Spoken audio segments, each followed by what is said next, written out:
E a... Ondas da Ciência, o programa de rádio da FAPEMIG.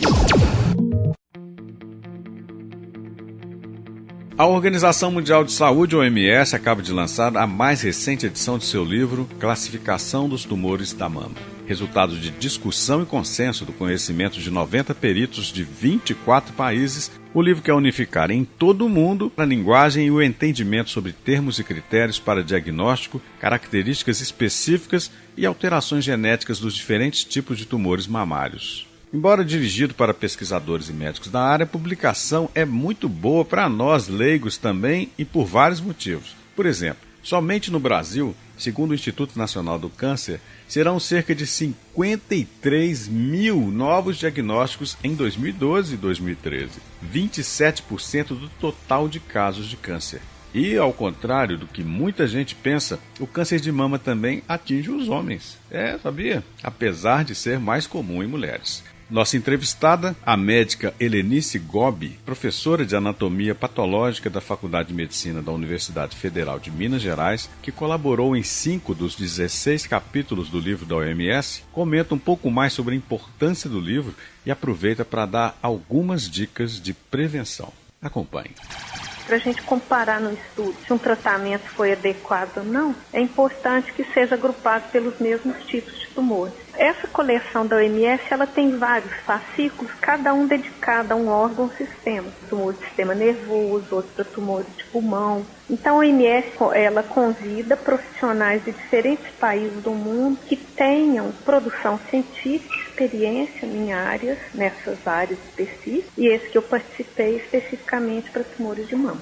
E o que, professora, que tem de novidade aí que era bom? De novidade. Então, nesses últimos 10 anos foram descritas novas entidades e também evoluiu bastante em relação aos aspectos chamados hoje genéticos e moleculares dos tumores. Então, a gente passou a entender um pouco melhor sobre essas lesões. Então, hoje não existe um tratamento igual para todos. Então, cada tipo de tumor recebe um tratamento específico. E esse conhecimento molecular do câncer de mama permite que o pesquisador e o médico entendam o caminho que a doença percorre para poder ocorrer, né?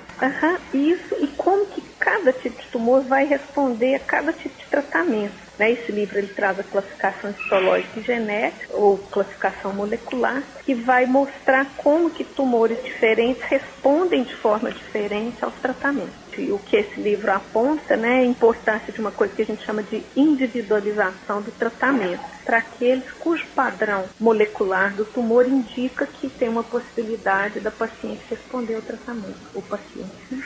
E isso disponível pelo SUS? Pelo SUS. Inclusive, no Hospital das Clínicas, nós já implantamos isso aí já tem mais de 12 anos que a gente já faz isso de forma rotineira. Então, o SUS hoje é a maior fonte de pagamento de tratamento de câncer no Brasil. O câncer de mama é o tipo de câncer mais comum entre as mulheres, né? É assim, tirando o câncer de pele, que realmente é o mais comum, o segundo tipo de câncer é o de mama. Ele é a principal causa de morte por câncer entre mulheres, tanto no Brasil quanto no mundo. O pico de incidência é entre 50 e 65 anos de idade. E é um câncer muito raro, abaixo dos 35. E fala de prevenção também, professor? Não, prevenção não, porque aí já é outro âmbito, A prevenção do câncer de mama são 3 formas diferentes que a gente fala, Você tem uma prevenção primária, que é aquele que mexe com a parte característica genética de uma população, esse é mais difícil de mexer. O outro é chamada prevenção secundária, é que você muda alguns hábitos de vida, Como, por exemplo, alimentação. E a terceira forma é o chamado diagnóstico precoce, que é esse que a gente atua mais. Aí sim, o diagnóstico precoce, ele não previne, mas ele faz o diagnóstico numa fase que o tumor está inicial, permitindo então uma sobrevida maior e às vezes até cura da doença. O tumor é detectado pela mamografia no estágio inicial, a maioria vai praticamente curar ou ter uma boa sobrevida. E as armas hoje para tratar o tumor melhoraram muito, porque a gente tem a hormonioterapia, a quimioterapia, a radioterapia, e as chamadas terapias-alvo, como por exemplo tem uma droga chamada, é um nome difícil, chama trastuzumab.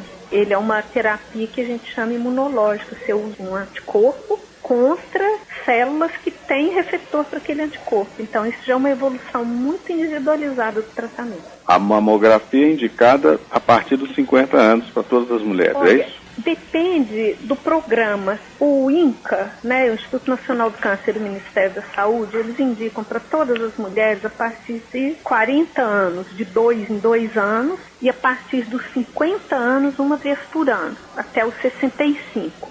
E depois de 65 anos vai ser mais ou menos de acordo com o risco da paciente ou a indicação do médico que assiste. Então o ideal é toda mulher acima de 40 anos de idade fazer uma consulta ginecológica anual, né, de 2 em 2 anos uma mamografia e acima de 50 uma vez por ano. Mas, por exemplo, o Colégio Americano de Radiologia indica anual, a partir dos 40 anos. Então depende do programa público de prevenção de câncer. No qual a pessoa estiver inserida, Isso, né, no tratamento. E da população, por exemplo. Você tem populações que o risco é baixo, igual, por exemplo, entre as chinesas, os japoneses, o risco de câncer de mama é bem mais baixo. Já nos Estados Unidos, na Europa, o risco é mais alto. E no Brasil a gente está numa posição intermediária. A senhora tem alguma ideia por que seria? É uma questão de miscigenação genética e hábitos e condições de vida. Aqui no Brasil, por exemplo, a alimentação da gente ainda é uma alimentação mais rica, as mulheres ainda caminham mais, o índice de obesidade não é tão epidêmico igual nos Estados Unidos. Então tudo isso está envolvido na formação do câncer. Professor, quais são, então, os principais fatores de risco para o câncer de mama? Primeiro é o fator genético, é uma história familiar para câncer de mama. Então, mulher que tem parentes que já tenham tido... Primeiro grau, principalmente mãe, filha ou irmã com história de câncer de mama. Tem que ficar mais atento. Primeiro grau, sim, né? Então, história genética. Depois, os chamados alterações hormonais.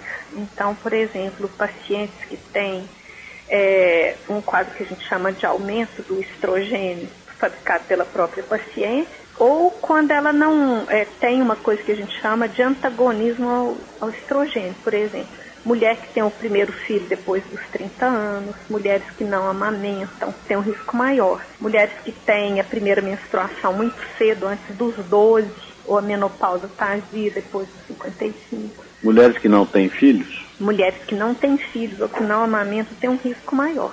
E tudo, Marcos, está envolvido com a produção de estrógeno não contrabalançado pela produção de progesterona. São ligados São hormônios aqui. Que normalmente a mulher produz durante o ciclo menstrual. E por último, os outros fatores são aqueles que a gente chama de ambientais. Por exemplo, pacientes que sofreu alguma radiação, igual teve lá em Hiroshima e Nagasaki. Né? Radiação não quer dizer raio-x, não. Não, são coisas mais... radiação ambiental. Essa radiação não controlada. Né? Porque o raio-x, ele, igual, por exemplo, um raio-x tórax, ele é esporádico, e daí ela é uma radiação controlada. Então, por exemplo, a mamografia de rotina não aumenta risco para ter câncer de mama. Então, e dentro desses fatores ambientais, além da radiação, a gente tem também os fatores que são alimentação e exercício físico. Porque alimentos ricos em gordura, principalmente gordura de origem animal, ele é uma fonte de, a gente chama de precursores, são substâncias que podem levar a maior produção de hormônio esteroide, né, entre eles o estrógeno. Né? Então, por exemplo, entre as obesas é maior a incidência de câncer de mama, por isso que houve um aumento da incidência nos Estados Unidos e na Europa com o aumento da obesidade. A prática regular de exercício também ajuda a prevenir, porque você mobiliza essas fontes, você usa essa gordura e você tem uma incidência menor de obesidade, né? O aleitamento materno também. O aleitamento materno ele é importante porque é um período que a mama secreta. Quando ela secreta, as células deixam de proliferar. Então, tem menos chance de gerar um tumor. Então, a secreção do leite é um fator de proteção para a mama. Ô, professor, é outra coisa, então, a senhora está participando desse livro, pode estar expressando também que o Brasil está melhorando na área de incentivo à ciência e à pesquisa? Com certeza. A FAPEMIG, CNPq e a CAF têm sido assim, determinantes no Brasil no desenvolvimento científico nosso. E nos últimos anos a FAPEMIG tem sido impecável, sabe, Marcos? Uhum. Então, assim, o apoio que eles dão ao pesquisador mineiro é muito importante para o desenvolvimento científico regional em Minas Gerais e nacional. E nós conseguimos fazer produção com competição internacional. Porque sem a ajuda dessas agências de fomento, eu não teria ido fazer meu pós-doutorado no exterior, não poderia participar de congressos no exterior. Sem eles, eu não poderia ter o desenvolvimento científico que eu tive e aquilo que eu chamo de inserção internacional. Então, cientificamente, o Brasil, nós estamos melhorando. Muito, muito. Helenice Gobi, médica anatomopatologista, nossa entrevistada de hoje, foi a única colaboradora do livro da OMS que vive e trabalha na América Latina. 2 outros brasileiros integram a lista de autores, mas por sua vez representam instituições da Europa, onde construíram suas carreiras, vivem e trabalham. Eu sou Marcos Vinícius dos Santos e este foi o Ondas da Ciência, fapemig.wordpress.com. Até a próxima.